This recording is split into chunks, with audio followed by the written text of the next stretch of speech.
From a mobilisation perspective, it's worth drawing to your attention that there are 4 key parts to the IDP. There's the IDP itself, and in addition to that, there's the spares container, the control cabin, and the hydraulic power unit as well. So the control cabin, the hydraulic power unit, and the spares container are all containerised systems and have weights between 4 tonnes and 12 tonnes, and as such can be lifted using standard craneage. In terms of the IDP system itself, the mobilisation and demobilisation craneage requirements will depend obviously on the location. So from the IDP, with 2,000 metres of product on, or M-pipe, or 6,500 foot, and 100 metre, 330 foot dynamic jumper, the dimensions, including walkways, in the region of 15.6 metres by 8.5 metres, or 51 foot by 28 foot, with a weight of 170 metric tonnes. Depending on the craneage available, this can be reduced further through the removal of the top chute, the moon pool, the ancillaries such as the walkways, and through the strong back. Removal of these items serves to reduce the largest item to a weight of 113 tonnes, and the dimensions are reduced to 11.6 metres by 6 metres, or 38 foot by 20 foot. In terms of the lifting will be performed in accordance with the lift plan produced by Magma together with Maritime Developments. From a sea fastening perspective, that will vary from vessel to vessel. The customer will be responsible for sea fastening design and for installation of the IDP on the back deck of the vessel.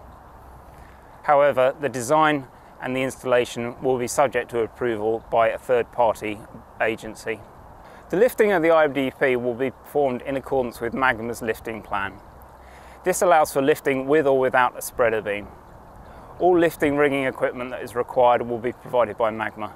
Magma will be working very closely with its customer base to understand requirements, specifically project commencement dates and duration of projects. Clearly, from a practical perspective, the more lead time we can have, the better. That said, we do recognise that projects can have very difficult lead times to predict, and as such we are resourced to be able to meet our requirements at short notice. From a contracting perspective, the equipment as well as the personnel that service the equipment will be provided under a rental contract, or alternatively under a master services agreement. The IDP system was designed to service the spot market in the Gulf of Mexico. And as such, we've chosen a location with one of our partners in the US to store the IDP in Port Fourchon, Louisiana. We've been through an exhaustive process to identify the appropriate storage location, and the key focus throughout has been in ensuring the commercial effectiveness and efficiency for our customers. So in terms of the location that we've chosen, there are 4 key advantages that we see. Firstly, this site is Homeland Security approved. Secondly, there's a 24 foot water depth. Thirdly, there's 1,200 foot of quayside. But most importantly is the craneage facility at the site. There's an 800 ton crane, which will enable the IDP to be lifted as a single unit onto the back deck of a vessel without the need for disassembly and reassembly.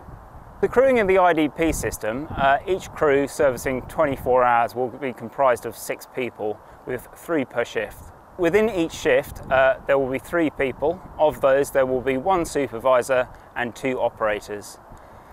The supervisor will take overall responsibility for the job and will be the interface with the customer and with other third parties on the back deck of the vessel. So the supervisor will be responsible for the overall project management and running of the equipment, and the operators will report into the supervisor. The supervisor will act as the interface not only with the customer but with any other third parties on the back deck of a vessel. The supervisor will be located either in the control cabin or on the back deck of the vessel with a walk-around box to control the IDP. The operators will be located in pre-designated locations to ensure the efficiency of the procedure being carried out.